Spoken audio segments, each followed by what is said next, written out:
Should you try and get pregnant during COVID-19? Today, I'm going to share some honest and raw halfway point through this pregnancy motherhood thoughts from my heart. And I'm also going to tell you baby Steele's gender. Very exciting. A lot of you guys have been asking, so we're finally going to share that big special news today.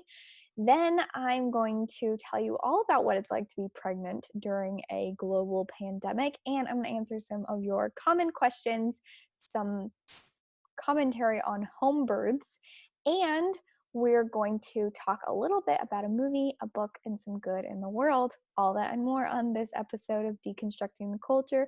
I am your host, Elisa Steele.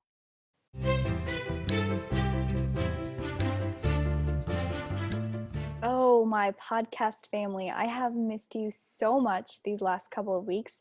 If you noticed, I took a little bit of a 2-week hiatus there. Started with Easter, so y'all got to hear a wonderful podcast interview with Carla Diadesi, founder of a fashion company that's rocked this world. So if you didn't listen to that episode, go back and listen to that and hear all about Culture of Life, a pro-life fashion company. In fact, today I am wearing one of their beautiful, beautiful new dress releases, as well as their classic 1972 necklace, which is gold. I mean, you can wear this necklace anywhere. I wear it almost, I don't want to say every day, but at least every week, simply because it is a bold stand for life, a stand for our unborn, and it's also a conversation opener. People ask me, what does 1972 stand for? If you want to know the answer, go listen to Carla and I's interview that I published a couple weeks ago over Easter weekend, and you can get the answer to that. All right. Now, I also want to tell you, I feel like a very triumphant wife this week. I got my husband to watch the longest, most stereotypically feminine show with me, and it was great. It was amazing. I'm going to tell you all about that later in the podcast. In the meantime, I apologize to those of you who are regular listeners. You're going to notice this podcast is coming out a little later. That is because here in South Florida, we had some kind of really freaky, kind of crazy freak storm yesterday. When I would usually record, we lost power. We had hail in South Florida. It was weird. That doesn't happen. It literally, I I felt like it was like biblical times, and like it got dark in the middle of the day. It was kind of weird. One second it was sunny, the next second it was 1 o'clock in the afternoon and it was totally dark outside. And I was like, what is going on? And we're turning on lights in our house and I'm like, what is happening? And we had this freak weird lightning slash hailstorm, which was really unusual. So that is why this is a little later. But hey, I have an adventure from it, so I don't regret it. And also, it was really nice. Ended up just watching something with my husband, which I'll tell you about. Now, this week, crazy enough, actually not crazy, that's being totally sarcastic, we're really kind of tired of coronavirus. I don't know about you, but I am so sick and tired of hearing about it. And I know that you guys feel the same way because, first of all, I hear from a lot of y'all on Instagram, especially, but also because when I asked you specifically a few days ago, what do you want to hear about? The number one thing that I got feedback is, come on, we don't hear anything about the pregnancy. We don't hear anything about your baby. Like, what's going on? So I'm going to give you guys a halfway, just a little past halfway baby bump update, as well as some unasked for advice that I feel like I can give you at this halfway point. And also, I am just going to give you some general motherhood lessons that I have learned so far. All right, so let's go ahead. First, actually, before we dive in, I want to just point out something that I've talked about on Instagram. And if you follow me, especially my stories on Instagram, you'll notice I make posts on Instagram, but where you're really going to hear me open up and talk about everyday thoughts or news stories is really going to be in my Instagram stories. So make sure you're following me there. But something that I'm noticing is, and I've been noticing through all this coronavirus pandemic, interesting societal shift, is that we have become a nation overall, and I would say world, but I'm specifically focusing on the United States. We've become very, very focused in and targeting this heartthrob line of, we need to save a life. If it just saves one life, we need to save vulnerable, compromised lives. We need to save people. And so here we are, a nation of adults trying to protect those who could die. We want to protect them, and we are as I would say, more so in the beginning than it is now. Now we're starting to see a kind of a tide change, and people are really over this, and they kind of want to get back to their lives for the most part, is what I'm seeing in my circles. Although I am definitely seeing some vehemence on the other side, and some name calling and some interesting lines about how you're being stupid if you open the economy now. But I'm going to set that aside for a moment because you'll hear me talk about that on Instagram enough. But overall, I think we can agree that we've been very concerned with vulnerable human life. And I just want to point out that, first of all, we can never make all of our country's decisions based on saving one life. And the reason why I can say that is because there's a lot of things that if we ended overnight, we would save one life. The most common one that I hear and that makes the most sense is if we were concerned about saving just one life, if we would do anything to save one life, we would ban the use of automobiles altogether. I believe it's somewhere around the statistics of 30 to 35,000 people die a year from automobile incidents. And so obviously we're not going to say overnight, oh, by the way, you're not allowed to use cars anymore because we're going to save one life. No, we take calculated risks in our society. So I want to point that part out. And then the next part is if we really, really wanted to become a nation focused on protecting vulnerable human life, we would focus in on the unborn. If we want to save thousands or millions of lives over the next few years, all we could do is end the practice of abortion, end the acceptance of abortions and the legalization of abortion in our country. And I'm not trying to trivialize those who are dealing with coronavirus and who have lost loved ones to it. No, that is not my point here. All I am saying is that all the arguments that I'm hearing for those who are still strongly in favor, especially from our Democrats, I think is where the hypocrisy comes in the worst, is all the arguments that I'm hearing so vehemently pushed about how we need to keep the country shut down because you're risking someone's life. You don't want to make people potentially be exposed to this and die. Well, if you're so concerned about vulnerable human life, why are you so careless with the unborn? So that's just some hypocrisy that I've definitely been noticing and has been definitely getting under my skin. I'm sure you've noticed that as well. Now, let's talk about motherhood lessons a little bit. Now, this one's kind of funny, but one of the questions that I get a lot is pregnancy food cravings. I don't know why. I think as a culture, we just have kind of a fascination with the random weird food cravings that mothers get. And so I actually shared some of mine a couple of weeks ago, and then y'all shared some of yours back. And I'm telling you, you guys made me feel like a normal human being because some of your guys' cravings are way weirder than mine. Mine have been pretty basic, I feel like. I mean, they're unusual for me, but I've craved pickles, which I've always loved pickles. I've craved top ramen, which is weird because I don't eat ramen noodles. Haven't in years and years, but I just had this strong craving for them. I've definitely craved like grilled cheese sandwiches and V8 juice, which it's called me weird, but V8 juice just tastes better than tomato soup. So yeah, I feel like mine have been pretty tame compared to y'all's, but let me share some of y'all's. Hold on, give me a second. I'm gonna pull them up on my phone.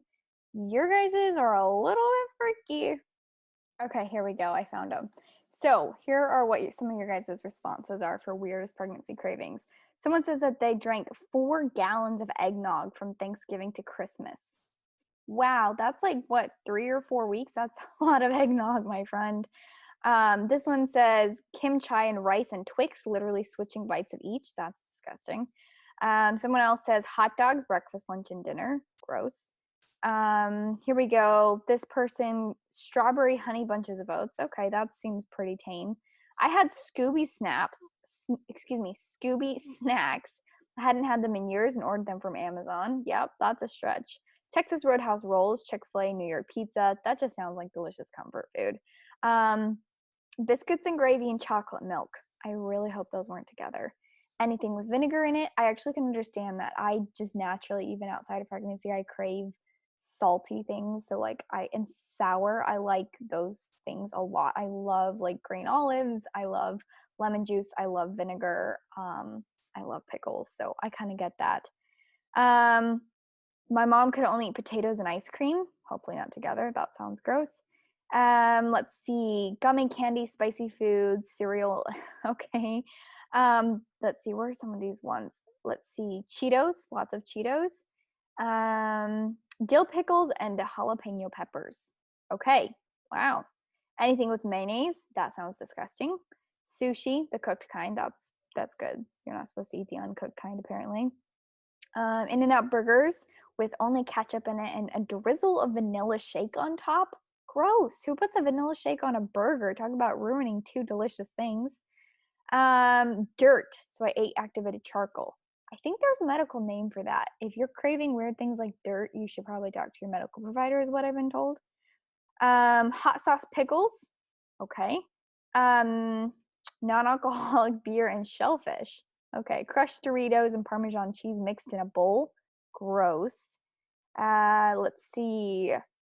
Sonic Ice. Wendy's French fries dipped in Frosties. Steak and Shack hamburgers. Strawberries and mac and cheese. That sounds disgusting together. This lady says, I once so badly wanted to eat a spoonful of minced garlic. Husband talked me out of it. He probably talked you out of it because he didn't want to smell your breath for the next like year while you smelled like that. Oh my gosh. Taco Bell tacos and key lime pie. Okay. Pickles and PBJ.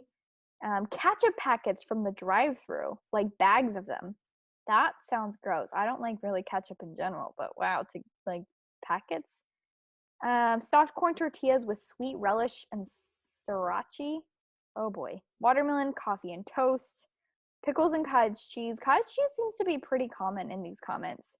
And then there's quite a few. Cinnamon with my first and pizza Lunchables with my second. Yeah, a lot of people seem to have some similar overlaps. Like cottage cheese seems to be a really common one, but some of your guys' cravings are really weird. So thought I'd share those with you. I got a really big kick out of it. So now I want to share the exciting news with you, and that is baby Steele's gender. And I just want to tell you, my husband and I would have been happy either way. We really would have been happy either way. We were just happy to have a healthy baby, especially after losing our first, which was devastating. So we just wanted a healthy baby. Truly, I know it's so cliche, but my husband is seriously so over the moon. I'm pretty sure he's more excited about this than I am, but we're having a girl. Baby Steele is a little girl. So our baby Steele is due in August, and we already have a name for her, but we're not sharing because I come from a family of name sealers. And I think in general, people just know, like, yeah. Anyways, we're gonna wait till she's born to announce her name, but we're very, very excited.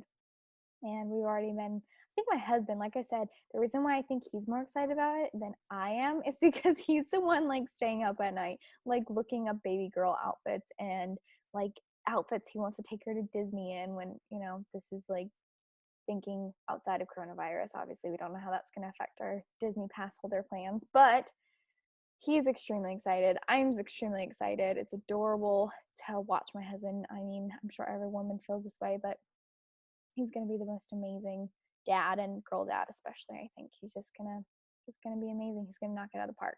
But now, here's the thing.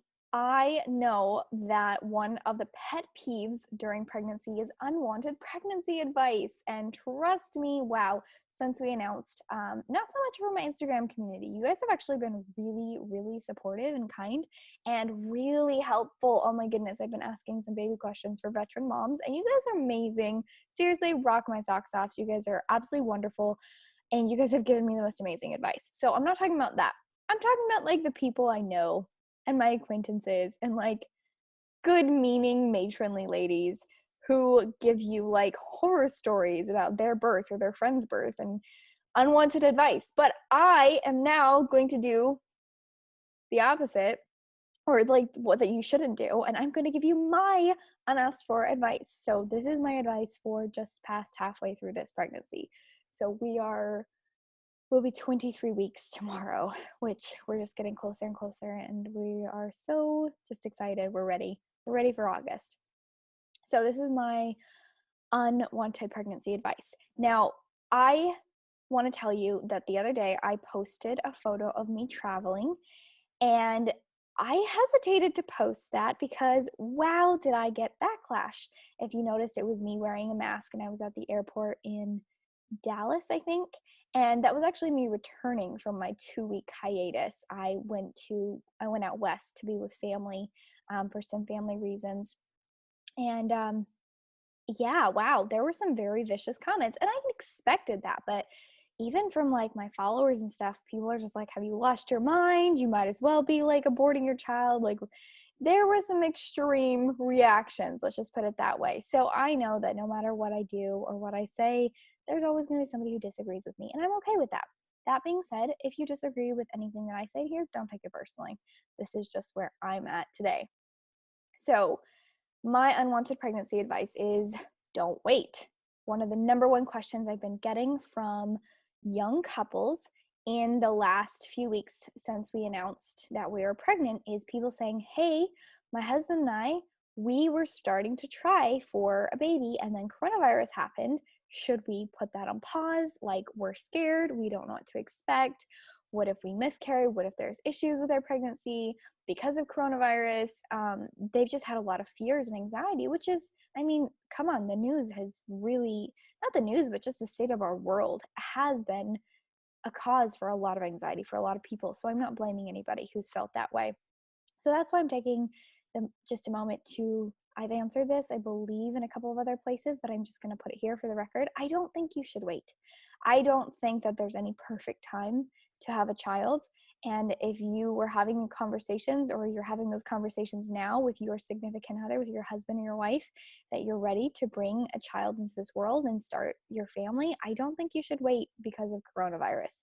There's always going to be a scare. Literally, I have friends who reached out to me on a similar message when I first put this out on my Instagram story, saying, yeah, when I got pregnant with my daughter, like Zika virus was a big thing. I got like quite a few moms about the exact same story. Basically, like, I got pregnant with my son or daughter during Zika virus is a huge scare. And one of my friends in particular, who I love and adore, she was just like, yeah, we had just been to Mexico too. And I was like, huh, yeah, no, very, very solid point. There's never going to be an ideal time to get pregnant. There's always going to be a reason or a fear or a concern. I think that if it's on your heart to start your family and you and your husband are in agreement, that, prayerfully, you should just move forward. I don't think you should wait. And that's my advice. I'm not going to say, obviously I'm not a doctor. You should always talk to your medical hold on, what's the word I'm looking? Your medical provider. I knew it was a P word. Talk to your medical provider. Obviously, I cannot give you medical advice. Everyone's situation is going to be different. Me personally, if you're healthy in a stable marriage, I think you should just go for it.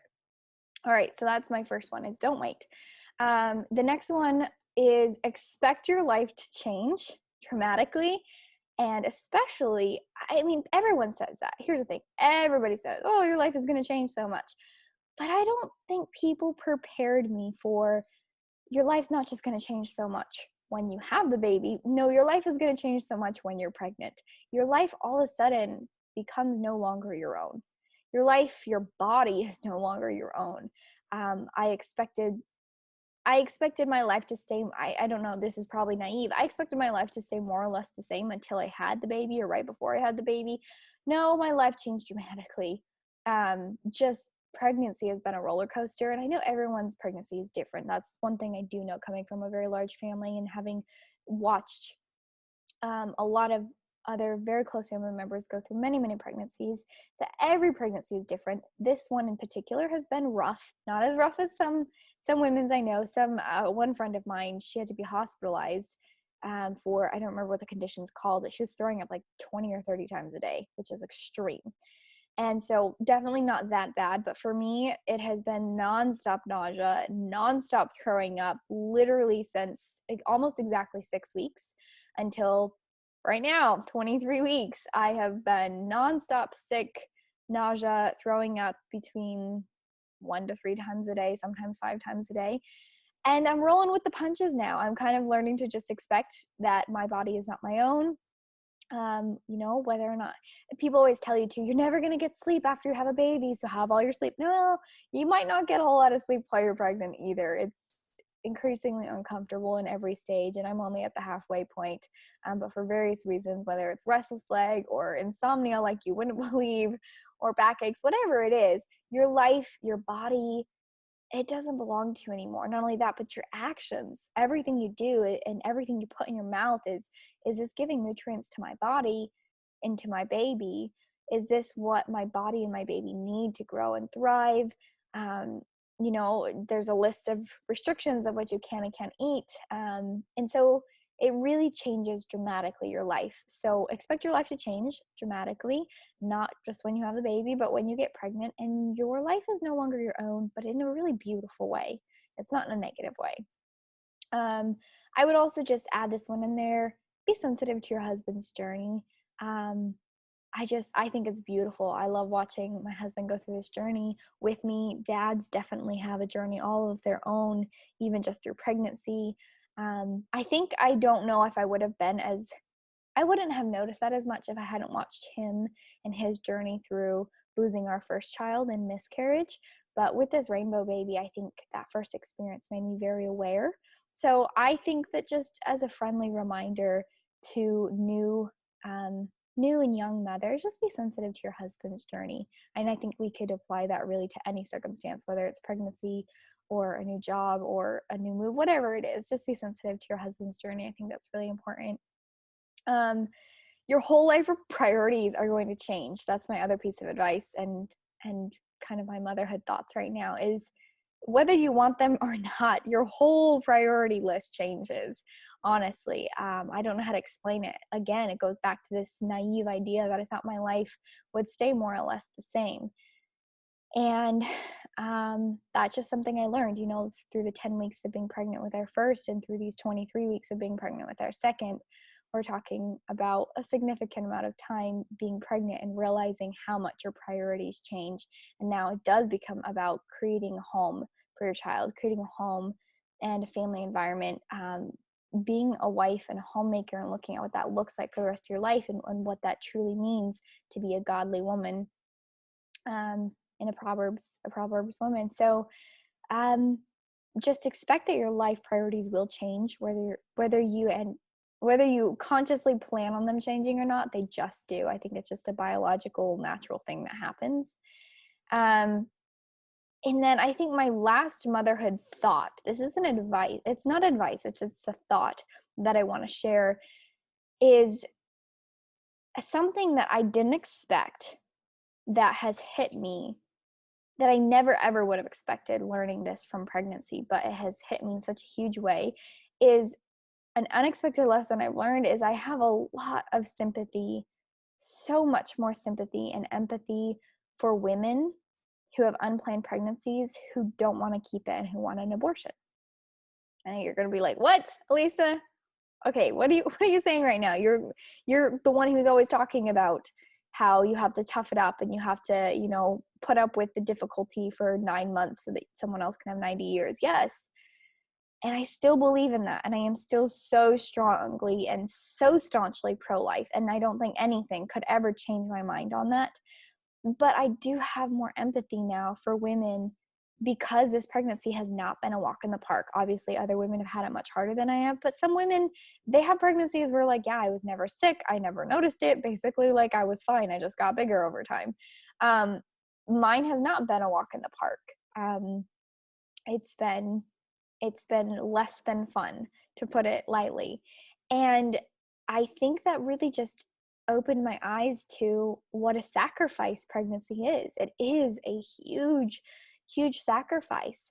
And is the sacrifice worth it? Absolutely. Is it worth it even if you don't want to keep that child?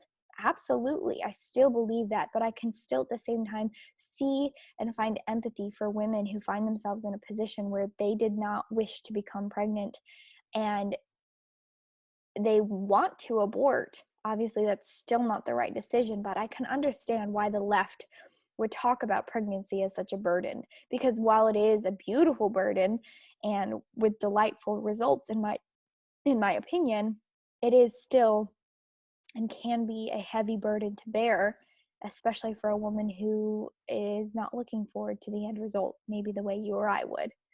So that has it's been an unexpected lesson for me, that's for sure. Is just how trying and what a sacrifice pregnancy is, and what a beautiful, beautiful gift of life. It's such a beautiful gift in every way. And I'm only halfway through, and I'm just beginning. I'm just at the tip of the iceberg at the gift that life is coming from, as a gift from mother to child. So, talk to me in like 2 years from now when I've gone through birth and I've got a year of my child under the belt, and then I'll tell you about how much harder it is. I'm just saying, from my very limited experience so far, I have a new and greater appreciation for my own mother, having given birth to 5 children. And I have a new, renewed appreciation for women who have unplanned pregnancies and choose to keep them and choose to give their child life and to sacrifice for 9 months so their child can have 90 years. Maybe it's with another family, but they're giving someone else 90 years. And that is not a sacrifice to sneeze at. All right, now I'm going to answer just another one of the most common questions I'm getting, is people have asked me a lot about home birth. And I think maybe in the future I'll do maybe a more in-depth episode on home birth. But basically, people just been asking me like, Elisa, you mentioned you were going to do a home birth. That's crazy. Why would you do that? I had one person who's actually, I know outside of Instagram, and I love this person dearly, don't get me wrong, but they were dead serious, and they told me that I only wanted to do a home birth because it was a fad or something, which I was more puzzled at than insulted, because I'm thinking, oh, it's a fad. That's why I'm choosing to do a home birth. Okay, yeah. Was it a fad for my mother when she gave birth in a trailer in a third world country of Mexico without a doctor or a nurse or any midwife or medical provider? No, it's not a fad. I know that my family would be supportive no matter what, and my husband would be supportive no matter what I wanted to do. I personally, just to answer the question once and for all, I personally feel very comfortable with the idea of home birth. It's something that I am familiar with. My mother gave birth to 4 out of 5 of her children at home. My grandmother had 14 children. My other grandmother had 15 children, and so forth. And back on, I've been present, beginning to end for births. It doesn't intimidate me. I feel like as long as you have a healthy pregnancy and you're not high risk, and you have knowledgeable midwives and help with you, I think that it is not just acceptable but beautiful to give birth at home. And if that's what you choose and that's where you feel comfortable, that's where you should do it. So that's to answer that question. A lot of people have asked me, like, in these scary times with like COVID-19, are you going to change your mind to have birth at a hospital? I'm like, no, actually, probably more encouraged to not go to a hospital. I wouldn't have wanted to anyways, unless I absolutely had to. But no, I'm probably more encouraged now to either have a home birth or a midwife center birth. I think both are beautiful options. And so we'll see where this baby is born. We'll see. All right, now real quick, I told you at the beginning of the podcast that I feel very accomplished as a wife. I got my husband to watch one of my all-time favorite movies with me this week, and we totally got through it. He kind of suffered through it, but we did. We got through, and I enjoyed every moment of it, even if he suffered. We watched all 5+ hours of the 1995, I believe, BBC Pride and Prejudice. It was epic. Oh my goodness. He had never seen it before. He'd never seen any version of Pride and Prejudice, but then the BBC old, like 5+ hour version is my favorite, absolute favorite. I don't even like any other version, actually. And I've told you guys this before, but I feel very accomplished because I got my husband to watch it with me, and it was amazing. And for those of you girlfriends and wives who are listening right now who are also big fans of Pride and Prejudice, you feel my joy at getting my husband to watch this. It's like the equivalent, the male of equivalent of like your husband like feeling good about getting you to watch like all however many hours of Band of Brothers or something. Okay, it's pretty amazing. But I just want to mention Pride and Prejudice is amazing, and if you still have nothing to do during your quarantine, you should watch it and tell me what you think. Also, as my actual real movie, in the last couple of weeks, the movie Unplanned, the story of Abby Johnson, we're talking about Planned Parenthood Employee of the Year, clinic director for almost a dozen years, turned pro-life advocate because she saw an abortion performed. on with an guided by an ultrasound machine. Truly powerful story. You've heard me interview Abby Johnson, who the story was based on her life. You've heard me interview her husband, Doug Johnson, delightful stay-at-home dad, has an amazing testimony. You've heard me interview Ashley Bratcher, who played Abby Johnson in the movie Unplanned. So I'm a huge supporter of this movie. If you remember, I helped promote it about a year ago when it came out in theaters last spring. So Unplanned came out on Amazon Prime. So if you are a Prime member, or you want to, pay a couple bucks and watch it, if you're not a Prime member, now is your time. It's easy access. You don't have to order the DVD. Go watch it on Prime. You can have like a virtual unplanned watching party. Get your friends together and be like, okay, we're Zoom chatting here, and we're gonna go ahead and watch Unplanned together, and maybe share your thoughts afterwards. Very emotionally moving, very stirring movie, very well done. So go watch Unplanned on Amazon Prime.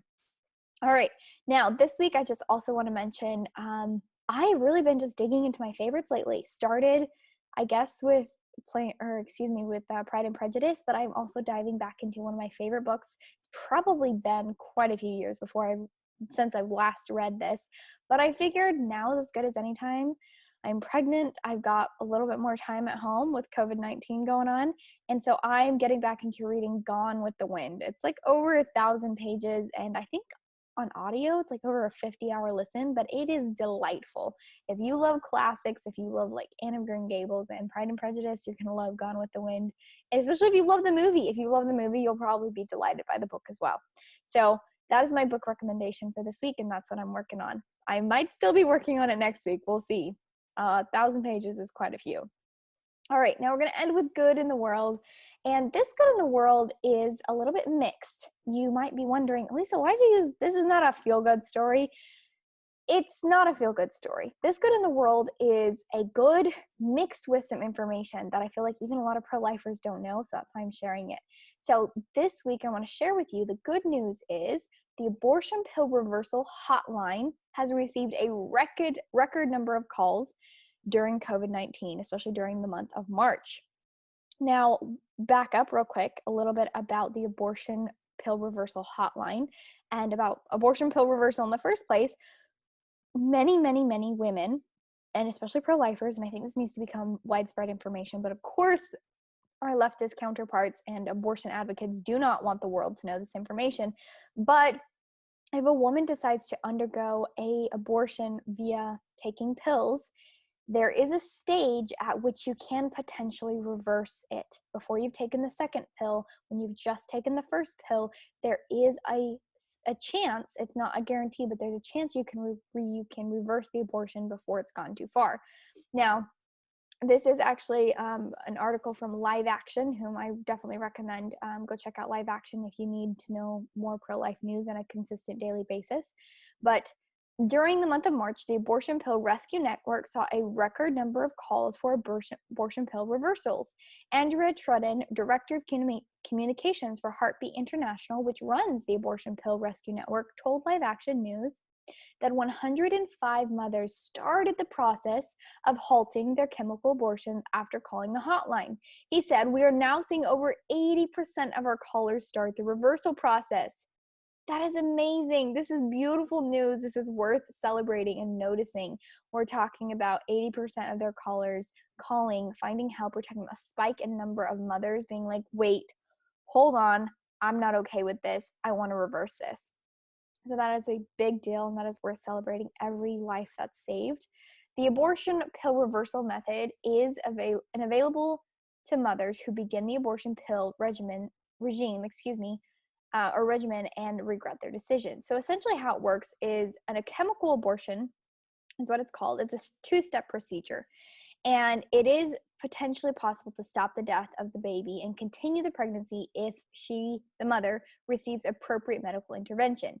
In a typical chemical abortion, a mother takes, it's called RU486, so RU486. She takes the first pill, which is that, which blocks the hormone progesterone. This gradually causes the baby to die through lack of oxygen and nutrients, as the withdrawal of progesterone causes the lining of the uterus to break down.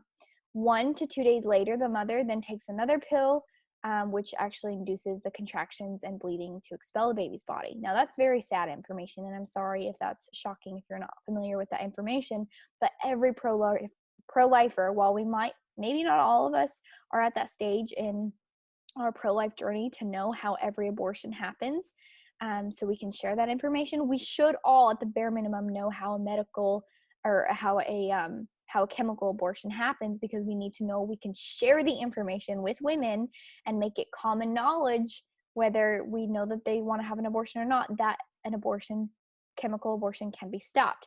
Now, if a mother changes her mind after the beginning step of a chemical abortion and she receives supplemental progesterone before taking the second pill, then there is a chance to save the baby's life and continue with a normal pregnancy. Of course, this is a chance, not a guarantee.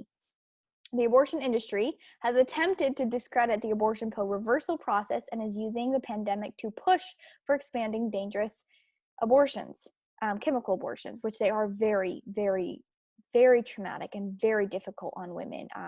Abby Johnson talks about her experience in depth. She had a chemical abortion, and part of that, I don't think it's, and I've been told it's not nearly as grotesque and bloody as it was in real life, but part of Abby's story of her chemical abortion is portrayed in the movie Unplanned and is intense, to say the least.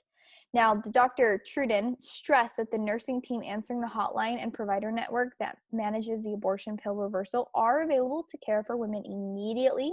She wrote, quote, "We understand this is a stressful time for many, and some women are starting chemical abortion because it's the only option they can see. Many of the calls the hotline receives are from the abortion facility parking lot or from the car on the drive home because they regret it immediately." This is huge. Women need help, and they're not going to know where to turn to find that help unless you and I are talking about it. So be bold. Take a bold action. Talk about how a medical abortion, can be stopped and reversed the halfway point. Talk about that on Facebook. Talk about that with your friends and in a family setting where it's appropriate.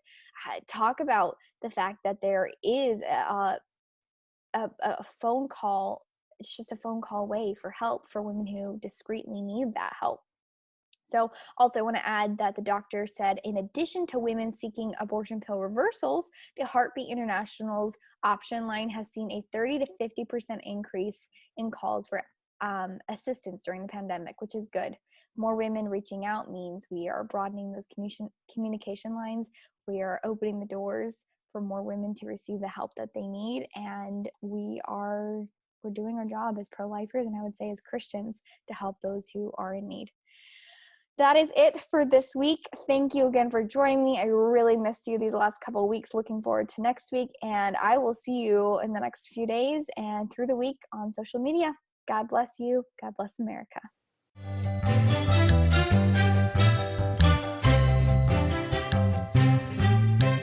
Hey there, conservative babes. Thank you so much for listening or watching this podcast. If you could take a moment to subscribe and leave a review, it means so much to me. It helps spread awareness for this podcast, helps it keep going, helps with sponsors in various areas of the Conservative Babes tribe, and keeping this going. It's really important. So please remember to, again, subscribe, leave a 5-star review on iTunes, share this with a friend, and be safe. Prayer is the most beautiful thing that you and I can do for our neighbors. And no, it's not yelling at each other on social media. It's not condemning whichever side you're on for COVID-19. No, it's coming together in solidarity. And one thing that we can do as Christians is pray for each other and pray for our nation, pray for our world. Have a great day.